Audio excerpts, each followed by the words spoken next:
mapapansin nyo, kapag medyo tatamaan na o merong tatamaan o tatamaan na talaga ang Office of the President, ang administrasyon sa investigasyon, ay biglang namamatay yung investigasyon.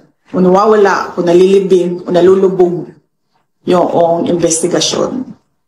So, ibig sabihin, meron talagang pagkontrol sa kwento. Plano po ni bagong Ombudsman Remulla na bukas. Magandang araw po sa inyo mga banateras. Ako po si Banat Girl. Ito po mga banateras, panoorin natin ito at sabay-sabay po tayong mag-react sa comment section. Alright, panoorin na po natin ito mga banateras. Mag-comment po kayo sa comment section at huwag po ninyong kalimutan mag-subscribe, i-like at i-share ang ating video. I am not Filipino for nothing. Mahalin po natin ang Pilipinas. Ito na po. Yun naman existing na negosyo dito, lalong makakapaggawa ng mas maraming baka mag-expand pa sila. Yung serbisyo lalong ano. Sa mga tweet, dadami ang negosyo, tataas ang output ng negosyo, pati trabaho. dadami ang trabaho. Ayan, ito yung sinasabi natin kanina. Yung investor, papasok. Kasi maganda ekonomiya. Dapat yan, ginagawa ng paraan. Hindi nagpapatutsada lang si Claire. That is a totally different story. Diba? Itong isa, may ginagawang paraan paano aasenso Pilipinas. Yung isa, sinasalag lang yung tatama kay Bongbong Marcos para ibato kay PRRD. Hindi po aasenso ang Pilipinas sa ginagawa ni Claire na ganyan. Ito, tanggalan mo VAT. Kaya nga hindi ko maintindihan ito. Etong si Mr. Batman na etong Recto, ayaw niyang tanggalin, ayaw niyang bawasan yung mga VAT. Hindi. Alam mo, huwag kayong matakot mawala ang tax. Ayusin nyo ang korupsyon. Maraming pera Pilipinas kahit mabawasan tayo ng tax. Bakit naman ang UAE wala namang tax? E sabihin mo, asensado naman. Eh Coach Oli, asensado yun. Mataas ang ano nila. Mataas ang negosyo nila. Mataas ang kanilang turismo. Eh kaya nga bakit mababa ang turismo natin? Bakit nga ayaw mag-invest? Dahil nga sa nakawan dito sa gobyerno natin. Dahil nga sa peace and order kaya walang turismo. Diba? Hindi na susolusyonan yung droga eh. Tapos ang taas pa, may VAT pang ganyan. Tayo mataas ang kuryente compared sa ibang bansa. Oh, ngayon, kung bubuksan mo, alisin mo VAT niyan, maraming papasok na negosyante. Maraming makikreate na trabaho. Di ba? Oh, so, gaganda ekonomiya. Eh, pambihira kasi ito namang kasing mga tao ni itong mga sekretary, itong mga tao ni Bongbong Marcos, wala nang inisip kung hindi ipagtanggol siya. Hindi ipagtanggol yung ekonomiya ng Pilipinas. Tataas ang income, dadami ang buwis. Maraming Anong malay mo, sabi ko, sa parang ito, ngayon lamang tayo talagang tataas ang GDP. Oo nga naman. Malay mo. Ang ganda nung sinabi ni pag tumaas ang negosyo, dadami trabahador. Pag maraming trabahador, tataas ang tax. Diba? Parang ano yan yung prinsipyo ng mga Chinese. Murahan mo yung kanyang produkto. Maraming magtatangkilik. Pag maraming tangkilik, lamang ka pa doon sa mamahalin na produkto. Na nilalangaw naman. Ganyan ang nangyayari sa Pilipinas. Kapag ginawa natin 10% ang growth ng GDP natin, kahit kailan hindi pa tayo umabot ng 9%. 8% hindi pa tayo umabot. Yes po. Pinakamataas panahon ni President Digong, 7%. 7%. Oh, grabe, di ba? Panahon pa ni Digong. Ano kaya nangyari dito kay Bongbong Marcos? Pambira. Ay, paano kung gano'n ang argumento? Naisip nyo ba? Nakwento nyo ba? Na-simulate nyo ba? Hindi, alam mo, hindi isipin ni Recto yan. Basta si Recto, wag nyong gagalawin tong tax. Wag nyong babawasan. Huwag niyong aalisin. Akin yang bat. Hindi sila makikinig sa paliwanag. Alam mo, sasabihin lang sa'yo ni Recto, huwag nyo kaming utusan. Oh, di ba? Yan ang mga trabahador ng Pilipino. Sekretary. Pasahod kayo ng gobyerno animal. Tas huwag kayong utusan. Ano naman, ano, kung Siga, doon lang mangyayari. Kasi ang mangyayari ron, bababa ang production cost. Oho. Ba, magiging Magiging competitive tayo sa mga katabi nating bansa. yun naman ang nakalagay sa EPIRA. Oo. Hindi ba? Oh, yes po. Sabi niya, transparent and reasonable price of electricity Oh. within a regime of fair and true competition. Oh. Yun ang sinasabi. Ayun. So that our products kanya will be competitive in the world market. Yun, opo. Nasa EPIRA. Ayun pala. Wala nga nang ginawa yan si Bongbong Marcos, di ba? Patay na negosyo, biyahe pa ng biyahe, sabi may papasok na investor. Kayo naman kasi, isa pa kayo mga loyalista eh. Nagpapabudol naman kayo. Buti kung kayo lang nabubudol, nadadamay pa kami. Nagkaloko-loko na oh. Kayo nga mga pula, kayong mga pink. Sabihin nyo nga, gumaganda ba talaga ekonomiya natin? Si Claire lang nagsasabi yan. Tapos yung mga pink na... Kaya alam mo, nawala ang respeto ko sa Dilawan. Sa totoo lang. Kasi, di bali nang magkaloko-loko ang ekonomiya natin. Hindi bali nang makalusot ang mga korap. Basta wag lang bababa si Sara dahil uupo. Ay, wag lang bababa si Bongbong Marcos dahil uupo si Sara. Yan lang ang kanilang naratibo. Yan lang ang kanilang end goal.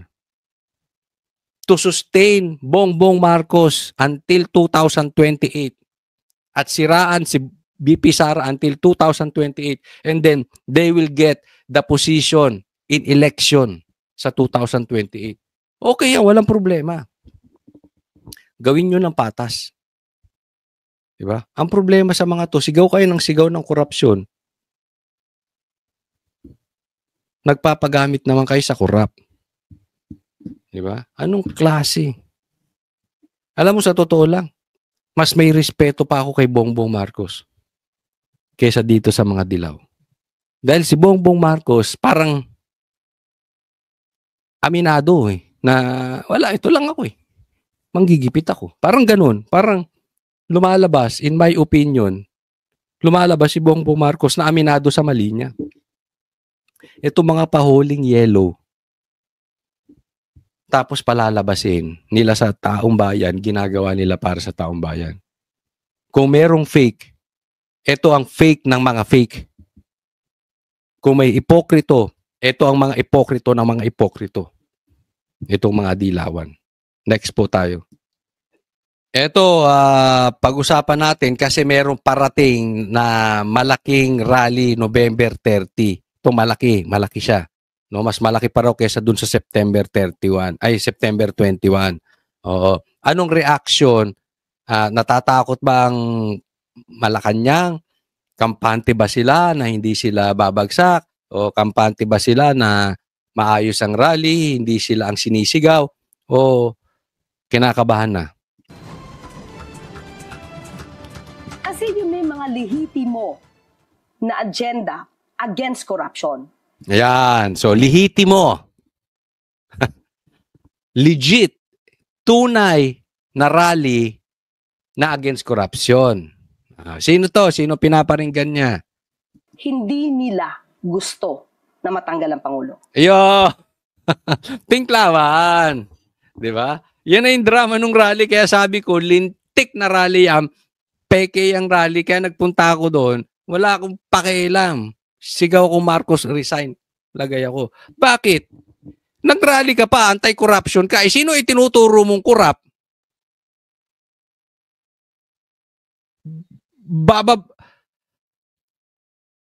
Matatakot sila dyan? Sa pag-rally nyo, itutuloy pa rin nila corruption nila. Wala, tuloy ang corruption yan. Whether involved or not involved si Bongbong Marcos, siyang nakaupo, hinayaan niya yan. Kung susundan natin yung sinabi ng mga ating Halimbawa, sila Guanzon. Di ba? Aus PBBM, hindi iyon ang kanila agenda. Lagi nila sinasabi to. Ibig sabihin, ang kinakalaban nila dito Kasi, yang si Kiko D, yang Dilaw, kamag-anak yan ni Lisa. Nagigets nyo na. Kaya ayaw nila matanggal. Kaya nga sabi ko sa inyo, wala akong tiwala dito sa Dilawan. Wala sila. Hindi sila talaga concerned sa taong bayan. Concerned sila hindi makaupo si Sara. And that's not how it is. How it should be. Kailangan, pag mali, mali. Regardless kung sinong uupo. corruption. So, alam ng Pangulo at alam din ng taong bayan na ang Pangulo kasama nila sa paglaban sa korupsyon. Hindi po, mali ka dyan, Claire. Kahit anong sabihin mo, alam ng taong bayan, involved si Bongbong Marcos. He is one of the masterminds. At the very least, kung hindi siya involved directly, alam niya na nangyayari yun. Bilyon ang confidential funds niya, intelligence funds niya, hindi niya alam na may nakawan sa kanya samantalang yung anak niya nandoon pa sa kamera. Sabi mo lang yan. Kaya nga, nag-reflect ito sa trust rating.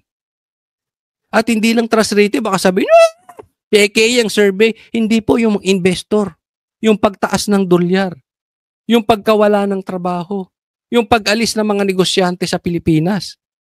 Yan po, totoo yan. Talagang babagsak ang ekonomiya natin sa ginagawa ni Bongbong Marcos. Kaya nga swerte to si Claire eh.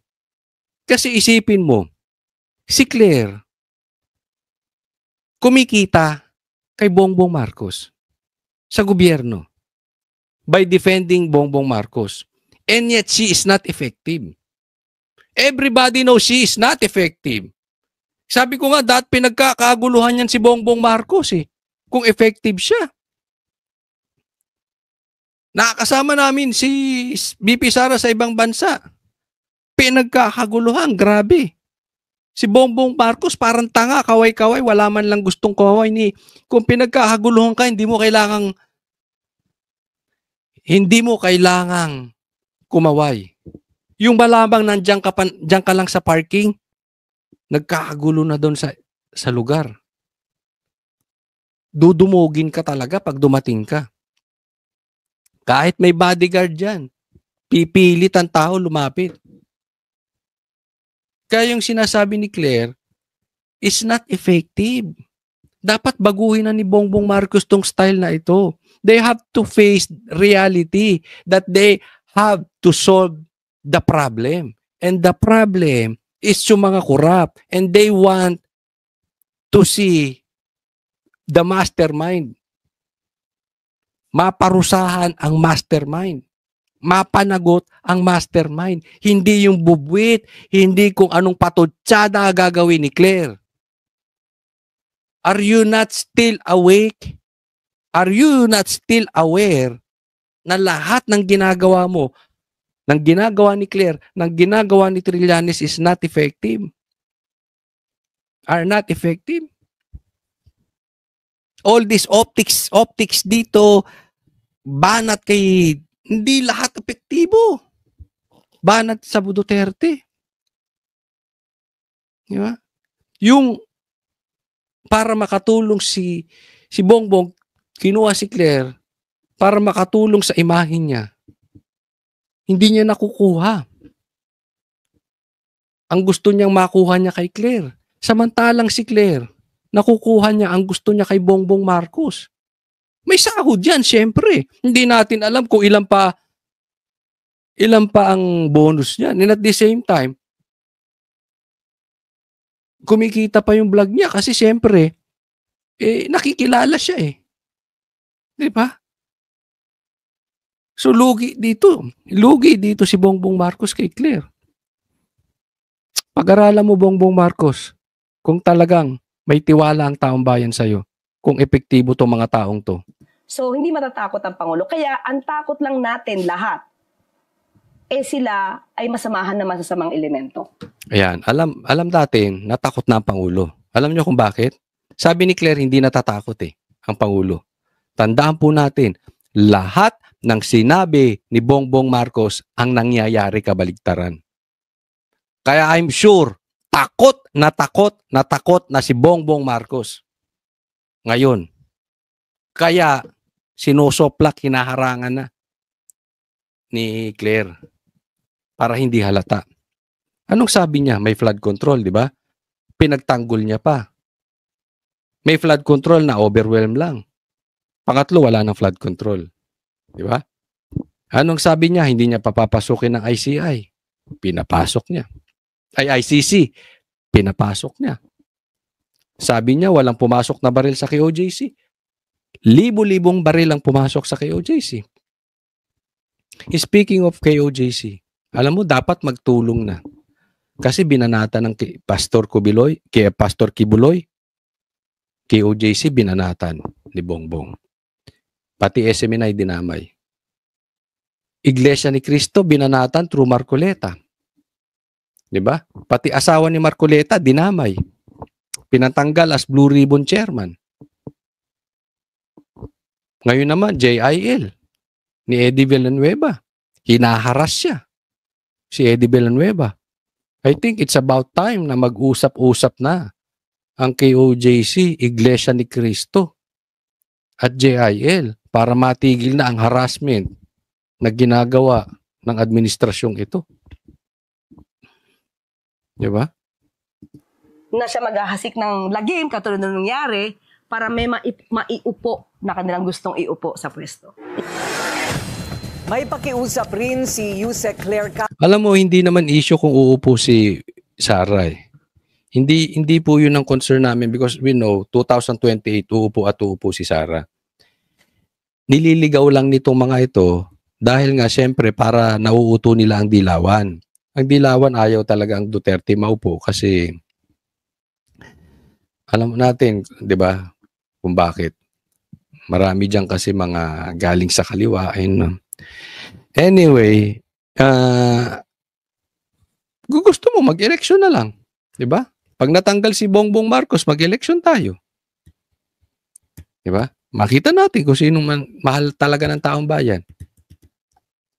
Kung anong kasi ang pangit naman na halimbawa, paano kung lumabas sa investigasyon ay talagang mastermind si Bongbong Marcos? Hayaan na lang natin. Para hindi na lang makaupo si Sara. Ganyan ang gagawin ng Dilaw. Ang pangit, di ba? Castro sa mga rallyista. Doon sa magrarally sa November 30, kung ang issue lang po nila ay dahil matagal magpakulong, hindi po kasi ganon kabilis. Ito from my own point of view as a lawyer. Naks, ginamit pa yung point of view of a lawyer. Sige, parehas kayo ni POV. Hindi ganon kabilis gumawa ng kaso. Gagawa ka ng kaso, may susulat ka, pero hindi kompleto yung ebidensya. Ano magiging resulta nito? Alam mo, Claire, huwag mong kaming iligaw. Okay, alam namin matagal yung kaso. Ang importante, huwag nyo nang pigilan yung investigasyon. Halimbawa, sa Senate, tuloy na ang investigasyon. Dapat i-encourage ni Bongbong Marcos, ituloy ng Senate yung investigasyon. Dapat i-encourage ni Bongbong, pati sa Kamara, ituloy din ang investigasyon. Diba? At pati ang ICI, i-live ang investigasyon. Diba? Yung taong bayan, kung nakikita talaga na ang gobyerno ay seryoso, matumbok ang mastermind na without delay, kahit wala ka agad mapakulong. Wag nyo munang gawing excuse yung pakulong. Tuloy-tuloy lang imbestiga. Paano preno ng preno? Promeno na agad ang Kongre, ang Kamara. Pinapreno ang Senate. Yung ICI ayaw mag-live. Wala na nag-iimbestiga ngayon. Sino nag-iimbestiga? Ombudsman. Ano nga asahan mo sa ombudsman? Di kasalanan ng Duterte. You think naniniwala ang taong bayan doon? Hindi. Hindi effective yung ginagawa nyo, Claire. Gumising nga kayo sa katotohanan. Kaya nga sabi natin, kailangan alam ng taong bayan, seryoso kayo. Ang tumbok, mastermind, mastermind, mastermind, mastermind. Lumayo ka dyan. Kahit anong dakdak at depensa gawin mo, ang taong bayan hindi babalik ang tiwala. Parang drug test yan eh. May duda na ang taong bayan sa pagiging addict ni Bongbong. Kahit anong depensa gawin mo, pag hindi nagpa-drug test si Bongbong Marcos, yan ang iisipin ng taong bayan, addict si Bongbong. Hindi mo sila masisisi. Di ba? Kahit anong sabihin mo dyan, kahit magpa-English ka, gumamit ka pa lahat ng legal terms. Magmukha kang genius. Magiging resulta nito. Baka pag na-dismiss, lalo kayo mag-rally, sabihin nyo, nilakad yung kaso. Doon sa mga magra-rally sa November 13, nadinig na po tayo ng Pangulo. Lahat po tayo dito. Ayaw po natin ng korupsyon. Nadinig na po tayo. Hindi pa kaya mas maganda na lahat na lang tayo magtulong-tulungan para iangat na ngayon yung ekonomiya habang busy na po ang ICI sa pag-iimbestiga? Hindi nga ganun eh. Tingnan mo, yung sa pananalita mo, inaawat mo na naman na huwag mapunta sa mastermind. Isipin, gusto ng taong bayan, magtulungan na lang tayo pagtaas na ekonomiya, tapos ICI ang mag-imbestiga. Wala nga pangilang ICI. Ni hindi nga kaya mag-live. So pumayag na lang kami kung anong naging resulta ng sasabihin ng ICI, ganon.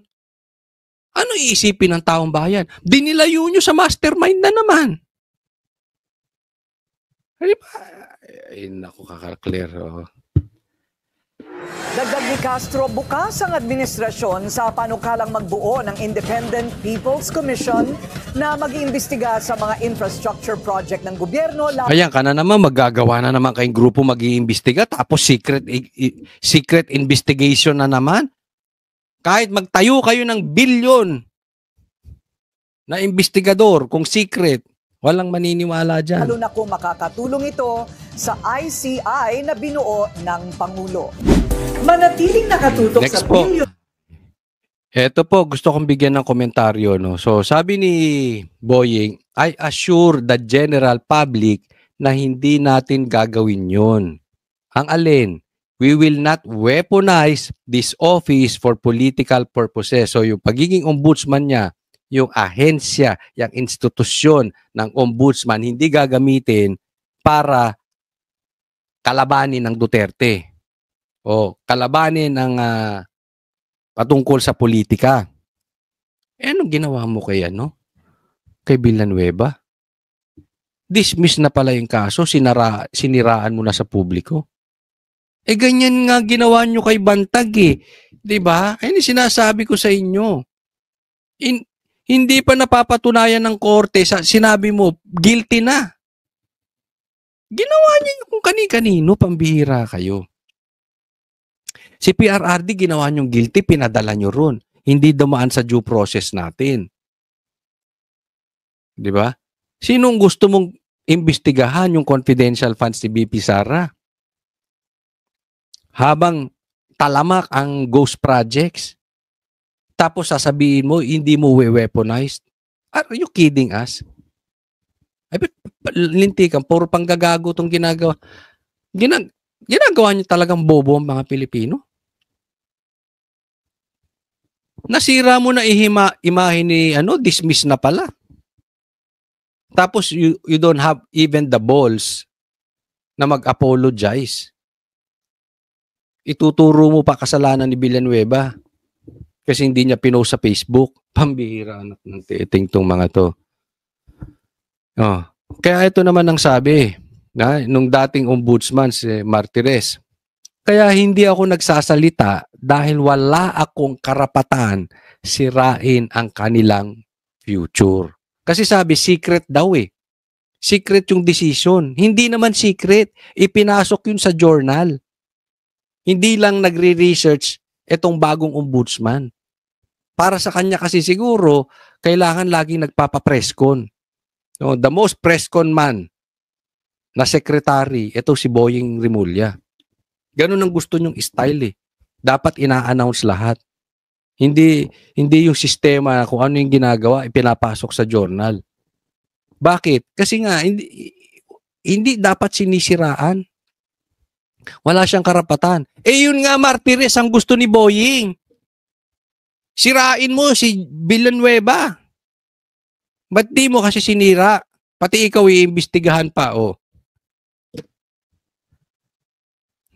Nakita nyo yung pagkakaiba nung former at saka nung bago ombudsman. Yung isa, sensitive, na hindi makasira sa taong lalo na kung wala naman talagang kaso. Ito, si Boyeng, dismiss na, sisirain pa rin. Nakita nyo na yung kanilang media play? Nakita nyo yung ginagawa nilang trial by publicity? Actually, hindi nga trial eh. Parang talagang with or without trial. Sa banat, sirain ka namin sa media. Kahit ano pang sabihin, nasira na si Joey Villanueva, oh. Di ba? Mali yun. Oh. Itong next, ito, importante tingnan po natin. Ito, bigyan po natin ng komentaryo, ha. Yung sinabi ni Bongbong Marcos na, paano tayo napunta rito? Pambihira, billions ang intelligence funds mo. Hindi mo alam kung paano ka napunta. You are useless. Inutil talaga to si Bongbong Marcos. You are our leader. Tapos, imaginein mo, yung leader mo sa grupo, magsasalita ng paano tayo napunta rito. Yung leader nyo sa negosyo, yung leader nyo sa opisina, di ba, magsasalita paano tayo napunta rito. Pambihira. Bongbong Marcos. Tapos nanghihingi ka pa ng additional 10 billion for confidential and intelligence funds. Hindi mo nga alam? Anong sinabi ni Drilon?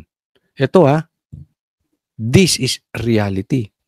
Sabi niya, pakiramdam ng mga tao ay kaya nilang makatakas sa paggawa ng mali. Yun. Pakiramdam nila ay kaya nilang gumawa ng krimen nang walang takot na mapaparusahan. Kasi alam mo, yung mga nasa paligid, medyo nature na ng Pilipino politics yan eh. Okay? Hindi lang naman kay Bongbong Marcos yan. Kahit dati pa. Simula pa dun sa tatay niya, yan, pababa, pati mga sekretary, basta may makukulimbat. Hindi man lahat, pero mga lahat. Pero pag takot yan sa presidente, pag seryoso ang presidente about corruption, hindi lalaki ng ganyan. Possibly meron pa rin, pero hindi ganito katalamak. Alam naman natin eh, grabe ngayon. Talamak ngayon. Ang dami ng dumaang presidente, hindi nangyari ganito. Why? Kaya nga sabi ko, dapat maparusahan din si Bongbong Marcos eh. Whether kasabwat siya or hindi siya kasabwat, meron siyang responsibilidad na hindi niya nagampanan. But ako sa tingin ko, kasabwat. It's impossible, hindi niya alam eh. It took him 3 years na ninanakawan ka ng trillions, hindi mo alam. Hindi naman siguro ganyang kabobo yan. Maniwala pa ako, ganyang kagahaman yan. Ano yung sinabi ni Guanzon? Malawak ang korupsyon dahil pinayagan ito ni BBM. Yan yung sinasabi natin. Pinayagan niya. So, dapat managot din si Bongbong Marcos. Ang mga tao sa paligid niya ay mga crony. Sabihin na natin ang totoo. Mahina si BBM bilang Pangulo. Dilawan po ito ha. Kaya nga tumaas ang respeto ko dito eh. Kay Guanzon. Isipin mo, dilawan. Pero focus siya doon sa corrupt. Hindi yung may korupsyon ngayon, ang focus na kay Sara. Paano hindi makakaupo? Di ba ang gago nung ibang dilaw? Ito si Guanzon, ibang klase. Pampagan, gagalitin ko muna kayo mga kababayan ko. Ito na, yung idol ng mga dilawan. Idol ng mga pinklawan. Ito paborito nilang attack dog. Ito, dito, bilib na bilib sila dito kung anong sinabi ni Trillanes. Kailangan sumunod ang pinklawan at saka mga, ito, dilawan. Okay, sige, pasok. Anong kalokohan niyang Corina Trillanes, yung pag-uusapan nyo? Balita ko, meron pa daw kayong hindi pa inilalabas. merong mag-file, not necessarily ako, tungkol kay Ayan, yan. Teka muna ha. Matindi ano? Corina ha. Talagang binigyan mo pa ng ano ha. Ng access to si Trillanes ha. Ulit. Sige, ulit. Ay, solid dito. Ha. Balita ko, meron pa daw kayong hindi pa inilalabas. May ilalabas si Trillanes. file, not necessarily ako, tungkol kay Vice President Sara Duterte, yung sa confidential funds niya. At yun na ang magiging daan para makuha yung mga bank accounts ni Sara. Pag nakita yon, makikita yung dividendo nila from the drug lords. Namin sinasabi ko noon pa, sila magkakapatid, binibigyan sila every 6 months. Ayun, meron na naman siya. So, di ba, naalala nyo, ang dami nang sinasabi nito si Trillanes patungkol doon sa suportado daw ng mga drug lords sa mga Duterte, but until now, wala pa naman siya nalalabas na ebidensya. Ngayon daw may maglalabas ng ebidensya. Grabe si Trillanes, may pasabog Vlogger ang datingan mo, Trillanes Meron kang itim na puwet. Meron ka rin itim na puwet, meron kang itim na bubuwet. Nagsusupply sa'yo ng mga pasabog. Ba't hindi ka na lang kaya mag-vlogger, Trillanes? Total, hindi ka na pwede sa politika. Hindi ka na nga rin talaga nila pinagkakatiwalaan. Ito raw. Meron daw bilyon ng mga Duterte. Sinusupplyan ng drugs. So, kasi ang Duterte, hindi nila gibain nyo na sa lahat ng pagkakataon, pero hindi nila magiba-giba talaga patungkol sa droga at saka dito sa korupsyon. So diyan nagtutuon ngayon si Trillanes, hitting 2 birds in 1 stone. May involved na sa droga Duterte, involved pa sa corruption dahil, di ba, pinapalusutan nila itong mga drug lords. So ayan. Okay? So, nasa sa inyo na yan. Okay? Kung kayo ay gullible at kung kayo ay naniniwala pa kay Trillanes, malamang-lamang, pinklawang ka. Sige, pagbutihin nyo yan. Kasi, pag hindi nyo pinagbuti yan, baka mawala sa sirkulasyon. Mawala ka sa sirkulasyon, makaupo si BP Sara. Yan ang game plan nila. Hindi makaupo si BP Sara. Takot na takot to di ba? Meron siya meron siya mga interview na delikado daw sila pag si BP Sara nakaupo. Tapos, meron pa sila makikitang iba dyan. May kita nila kung gaano ka laki ang pera na ninakaw ng nila Sara Duterte kasama si Mans Carpio. So may pangalawa pang pasabog, may mga ninakaw pa. Ayan, di ba? Galing, no? Di ba? May kakilala kayong vlogger na ganyan, pasabog. Vlogger na vlogger ito. Sige. Alam mo, maganda yung sinasabi mo, Trillanes. Basta totoo. Baka mamaya, trial by publicity lang yan. Sisiraan. Kasi para masiraan ng Duterte pero hindi naman lumalabas yung ebidensya. We are waiting. Tiktikan natin to si Trillanes. And we're talking about billions. Malaki na yan. Billion. Hindi na biro yan. Billions yan. So dapat may ebidensya ka na dyan. Isang katutak na ebidensya mo dyan. Anda ko. Bilyon ang ninakaw, wala kang makukuhang ebidensya. Katarantaduhan po yun. So abangan natin. It's not just the 160 million. It's not. Confidential fund. Hindi na yung 160. Kasi, di ba, doon nila pinaikot-ikot 160 million kasi yung confidential funds si BP Sara. Hindi nila maata-atake yan. Kasi si Bongbong Marcos sa laki-laki ng confidential funds. Mamaya, i-discuss po natin yan. And at the same time, naglakihan po ang mga sumabog na anomalya ngayong gobyerno na ito. So, kailangan itaas nila dahil isipin mo, inisilip nyo 160 million na confidential funds. Ang nakawan ngayon, trillion, hindi ang layo. Magmumukha kayong tanga. Magmumukha hindi ka paniwala. So, kailangan taasan mo rin. Medyo dumikit sa trillion. Kung hindi man umabot sa trillion, kailangan may billion. Yan na daw ang pera ng mga Duterte. Billion. Billions ito. Billions. Kung mangyayari ito? Pagka na-file na nila, so the ombudsman through the Memorandum of Agreement with AMLAC, pwede nilang makuha lahat yun. Ito mo, sabi, kailan mangyayari yon? Hindi mo naman sinagot, animal. Yan ang sinasabi ko. Trial by publicity na naman tayo na ito eh.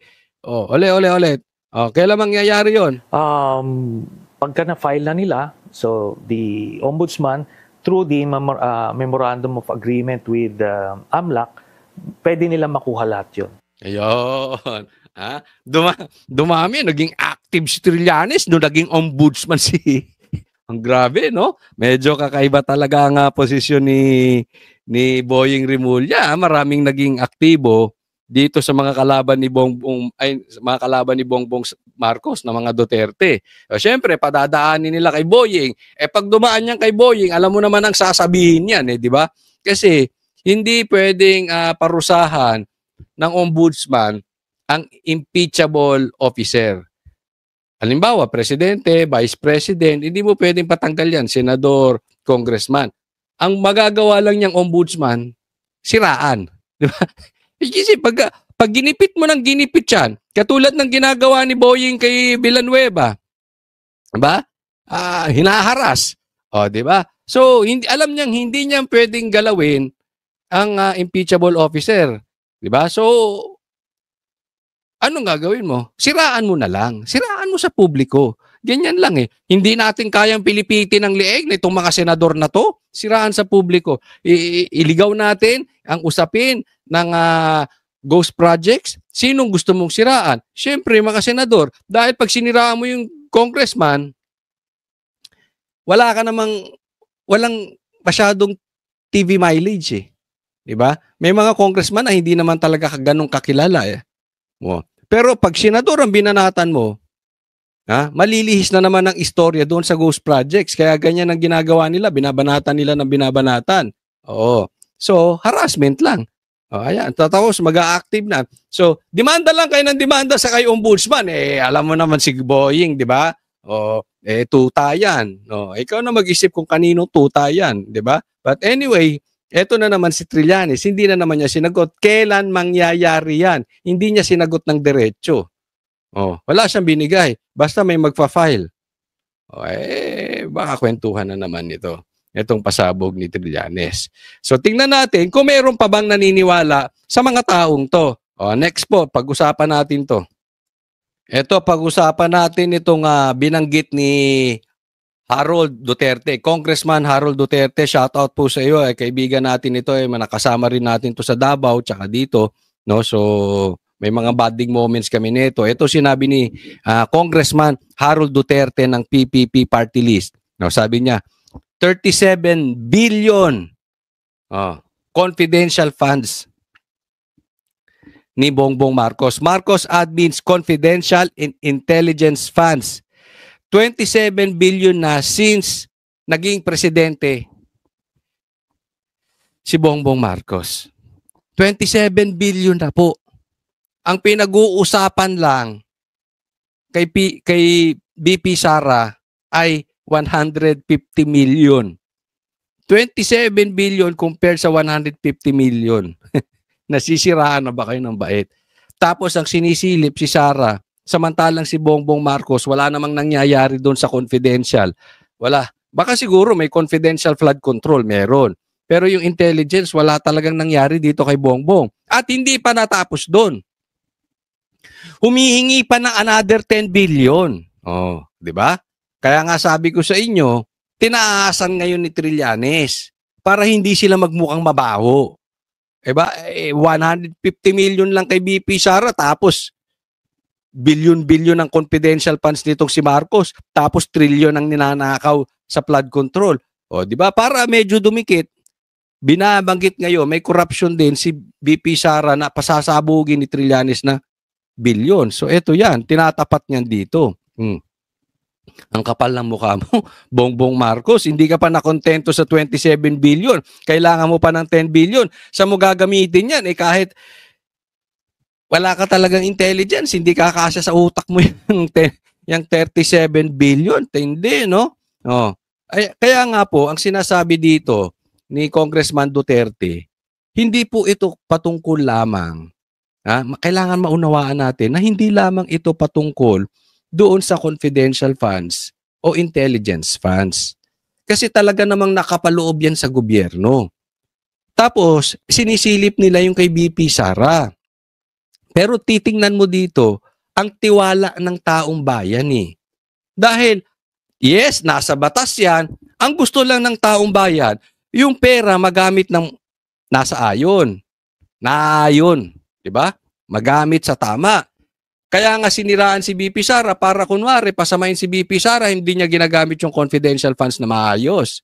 Dito si Bongbong, maayos. Pero tingnan nyo naman ang nangyari. May confidential funds siya, meron siyang intelligence funds. It took him 3 years bago niya nasiwalat itong nakawan sa flood control. Samantalang andun pa ang anak niya, anong klaseng intelligence funds meron to? Saan niya ginamit yan? Meron ba, nasugpo niya ba yung mga proyekto before ng gobyernong Duterte na nasagupa niya itong mga komunista, itong mga NPA, itong mga rebelde? O nasagupa mo lang ang mga Duterte? Di ba? Naayos mo ba? Itong patungkol sa droga. Ikaw nga, hindi mo kayang magpa-drug test. Di ba? Ang dami yung nahuli. Meron pa kayong dramang nilabas ni Abalos, the biggest drug hole na sa ilalim ng iyong administrasyon nangyari. Pero hanggang ngayon, walang nakukulong. Pati yung driver, nawawala. Anong klaseng biggest drug hole yan? Di ba? So doon pala makikita mo yung tiwala ng taong bayan. So tingnan natin ngayon. Etong lumabas na Pulse Asia, pambihira. Si BP Sara, binanatan nyo na ng binanatan. Pinahid nyo na lahat ng itim, kaitiman ninyo kay BP Sara. Si Boying nga namuti na Nakita nyo yung post ko sa Facebook, namuti na, kakapahid niya ng maitim. Sa mga kakapahid niya ng dumi sa iba. At sa mga kaalyado ng Duterte. From 54 nung June, ngayong September, 56% na ang nagtitiwala kay BP Sara. Malaki po yan. Ibig sabihin, lagpas ng Pilipino, tiwala kay BP Sara. Matindi po yan. At baka yung natitirang 44%, baka yung iba dyan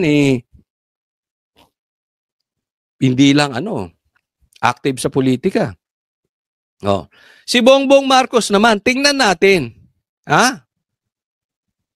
With all that, Claire Castro defending him, Trillanes, batuhin si Duterte, nakaupo, ombudsman, kaalyado niya, binabanatan ang mga kaalyado ng Duterte. Meron pang balita na lalabas na magiging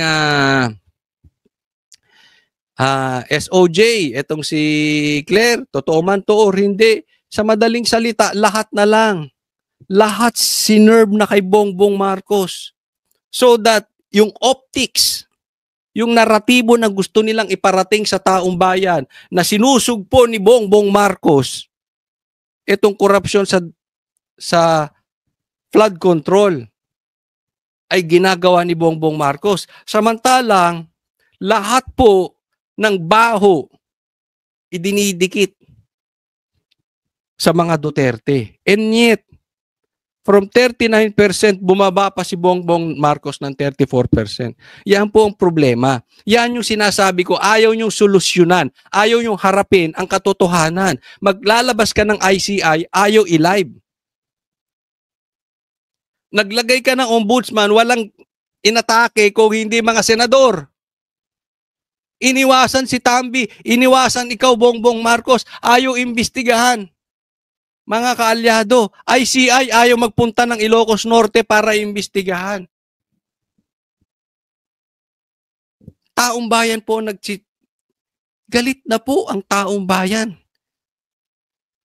sa mga taong katulad ni Trillanes at ni Claire. They are not helping you, Bongbong Marcos. You need to realize this. Ang trust po ay importante. Kumampi ka sa dilaw, Bahala ka. Kumampi ka sa NPA, bahala ka. Kumampi ka sa komunista, bahala ka. Style mo yun. Strategy mo yan. Pero hindi mo kayang pilipitin ang tiwala ng taong bayan. They know if they have a future under your leadership. Hindi mo kayang maalis yan. People are now speaking. Nilalabas na nila yung sama ng loob nila. Ayan o. Kitang-kita. Ito pa, tingnan ninyo. Ito naman, negosyante. Hindi mo kayang pilipitin ang leeg nito mga negosyante. Tingnan mo. Ang naglabas nito, Business Times. Hindi po yan dito, sa aking pagkakaalam. Pero kita mo, Vietnam stocks market is heating up. Pambihira. Ano lang ang Vietnam before? Vietnam stock market is heating up and now among Asia's busiest with the trading above 1 billion. Isipin mo, Bongbong Marcos, ikaw ang most traveled president in the universe. May Maharlika fans ka pa. Sabi mo, kukuha ka ng investor. Kaya ka nagtatravel. Kaliwat kanan na habang binabagyo tayo, nagtatravel ka dahil sabi mo para sa kapakanan ng Pilipinas. Meron tayong negosyo. Dito, Claire and Trillanes, indirectly, nagsasalita po ang negosyante natin. Hindi dahil sa bibig. Kung hindi, umaalis sila sa bansa natin. Iniiwan tayo. Ang layo Singapore, 1 billion. Thailand, 1.3 billion. Pambihira. Vietnam, 1.05 billion. Indonesia, 0.91 billion. Malaysia, 0.57 billion. Philippines, 0.1. Ang layo, di ba? Kung tutuusin, dumikit layo sa Malaysia. And yet, Malaysia is a corrupt country. Matagal din po ako dyan. Okay? Nung sa dati kong trabaho, I know, kaya nga sinasabi ko doon sa mga kaibigan ko Malaysian, at that time, si PRRD pa, sabi nila, naiinggit sila. Naiinggit sila sa akin dahil ang presidente namin ngayon, dati sinusolve ang droga at korupsyon, which is PRRD. Ang sabi ko sa kanila, you are now imitating the Philippines. Your country is corrupt. Pag hindi pa kayo, in English, di ba? Kung hindi pa kayo mag-aayos, 5 years, 10 years, 15 years from now, parehas na kayo ng Pilipinas. Ito, pero kung kinumpara po tayo natin, ang korupsyon sa Malaysia ay 0.57, sa atin 0.10 billion lang ang nag-stock market. So, ibig sabihin yan, kung may nakawan at korupsyon sa Malaysia, i-compare sa Pilipinas, mabait yung sa Malaysia. Ikukumpara pa sa atin. Mabait. Tayo talaga garapal. Mabiblame mo kung mag-aalis ang mga negosyante. Ayaw nilang mag-stock sa atin. Di ba? Hindi yan madadaan sa mga patutsada ni Claire Castro.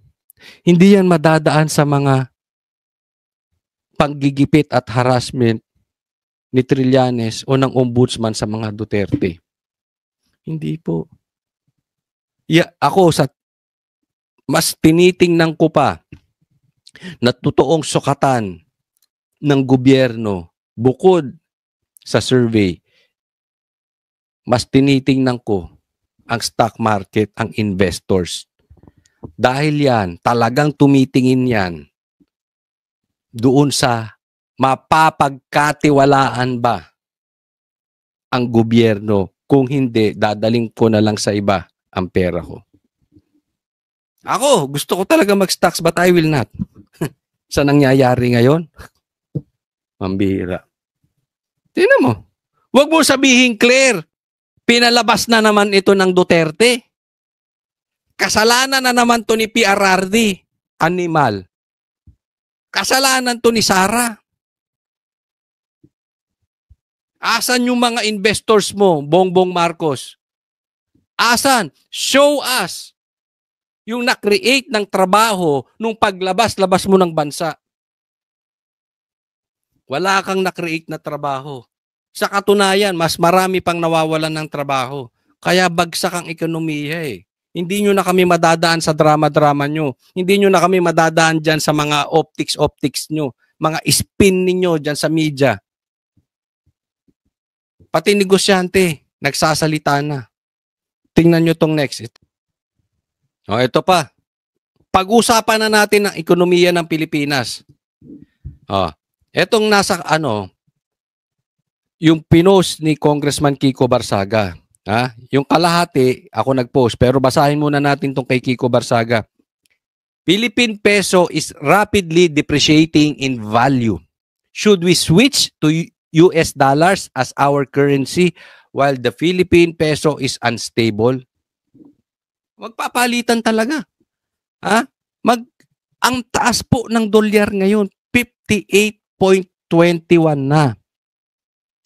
Tingnan nyo lang, nung September 22, 56.84 lang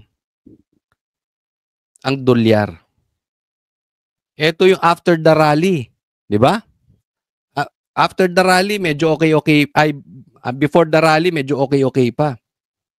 Pero after the rally, wala na. Oh. Yung mga Pilipino, baka ibenta na nila yung mga peso nila to dollar. Can you blame them? Can you blame yung mga investors, yung mga stockholders? Kung ayaw na nila mag-invest sa stocks natin, mabiblame mo ba yung mga tao na nandyan sa money exchange? Nasa currency exchange ang negosyo. O yung iba, gusto nang ipalit talaga yung peso sa dolyar dahil napakadelikado ng nangyayari ngayon. Hindi po natin sinisira. Ayan po, stats yan. Kaka-google ko lang yan. Hindi ako nagsabi niyan. Di ba? Hindi na po kasi natin matatago eh. Hindi po ako nagki-create, baka sasabihin nyo, nagki-create ako ng fear. Hindi po. Pinapakita ko sa inyo ang kalagayan ng bansang Pilipinas. Pag hindi pa kayo, hindi nyo siseryosohin na hanapin ang mastermind, hindi babalik ang tiwala ng taong bayan. Ang kailangan mo, Bongbong Marcos, is bumalik ang tiwala ng taong bayan. Kahit siraan ka pa ng siraan ng DDS. Sa excuse nyo na naman, sinisiraan kasi kami ng DDS, mga animal kayo. Kahit siraan ka ng DDS, kung maayos ang gobyerno mo, ang tao mo kang pera, magnenegosyo rito. Ipapalit yung peso, ipapalit ang dolyar nila sa peso. Kung maganda ang performance ng bansang ito. Kung maraming nakikreate na trabaho. Tingnan nyo ginawa nyo kay BP Sara. Lahat ng putik binato nyo na. Pinagkakaguluhan pa rin. Mataas pa rin ang trust rating. Hindi po ako nagsisinungaling. Huwag kayong maniwala sa akin. Do your research. Kayo mga yellows, kayo mga pula, do your research. Kasi ilang beses ko nang nakasama si BP Sara sa ibang bansa. Talaga namang pinagkakaguluhan. Tingnan nyo lumalabas kay Bongbong Marcos. Ha? Kaway siya ng kaway, parang tanga. Wala nang pumapansin kay Bongbong. Galit na taong bayan eh. Sa tingin mo ba, naniniwala sila kay Claire? Yung mga patutsyada ni Claire, effective? I don't think so. Kung effective yung mga patutsyada ni Claire, yung pakaway-kaway dito ni Bongbong Marcos, maraming kakaway. Sa katunayan, hindi mo kailangan kumaway, paguguluhan ka. Sanay po ako ng nakikita ko yung tinatawag nating organic. Ilang beses po ako sumama kay Yorme Isko sa campaign. May one time pa nga kasama ko siyang bumaba sa van. Akala ko masasaktan ako eh. Dahil talagang dinudumog. Totoo eh. Lalo to si BP Sara, kahit sa ibang bansa. Kami mismo hirap makalapit. Bakit? Nakadumog ang taong bayan eh. Di ba? Alisin na natin yan. Yung negosyante. Pagpayapa ang tingin nila sa ekonomiya natin, mag-aagawan pa yan, mag-invest dito. Pakikiusapan pa yan, mag-invest dito. Pero kung grabe korupsyon sa Pilipinas, kahit anong bola, tira ni Claire Castro, patutsada, pasabog ni Trillanes, walang mangyayari, hindi pa rin mag-i-invest ang taong bayan. Yung peso to dollar exchange natin, tataas pa rin.